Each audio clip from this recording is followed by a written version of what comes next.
মেলামেশা করার সময় মাথায় পানি পানি চলে আসে, তারপরে একদমই সময় পান না, খুব অল্প সময়ের মধ্যে সবকিছু শেষ হয়ে যাচ্ছে, তাই না? মনে রাখবেন, যদি উত্তেজনা আসলেই মাথায় অল্প স্বচ্ছ এবং পিচ্ছিল তরল চলে আসে, এটাকে প্রি এজাকুলেট বলে। আপনি আপনার উত্তেজনাকে কন্ট্রোল করতে পারতেছেন না, যে কারণে অল্প সময়ের মধ্যেই সবকিছু শেষ হয়ে যাচ্ছে। এটা যদি বারবার হতে থাকে, তাহলে আপনার স্ত্রী আপনার উপরে রাগান্বিত হবে, মন খারাপ করবে, ঝগড়া অশান্তি এগুলো সৃষ্টি হবে। মনে রাখবেন, এইগুলা হওয়ার পিছনে বেশ কিছু কারণ রয়েছে, যেমন উদ্বেগ, মানসিক চাপ, অতিরিক্ত উত্তেজনা এবং খারাপ কিছু অভ্যাস। আপনি আগে কি করেছেন? আপনি হস্তমৈথুন করে সবকিছু শেষ করে ফেলেছেন, যে কারণে এই একটা অভ্যাসের কারণে আপনি দ্রুত বের করার অভ্যাসটা আপনার ভিতরে সৃষ্টি হয়ে গেছে। যখন আপনি মেলামেশা করতে যাচ্ছেন ফিজিক্যালি, তখন এটা অল্প উত্তেজনাতে মাথায় পানি পানি চলে আসছে, তারপরে আর সময় দিতে পারতেছেন না।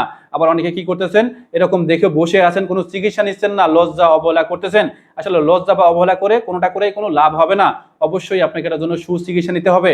তাহলে আপনার এটা লম্বা একটা সময় নিয়ে আপনি আপনার স্ত্রীকে তৃপ্তি দিতে পারবেন, আপনি আপনার স্ত্রীর কাছে সুপুরুষ হিসেবে থাকতে পারবেন। তাই যারা এখন অবহেলা করছেন, অতি দ্রুত চিকিৎসা নিয়ে নিন। সকালে ভালো থাকুন। আসসালামু আলাইকুম ওয়া রাহমাতুল্লাহ।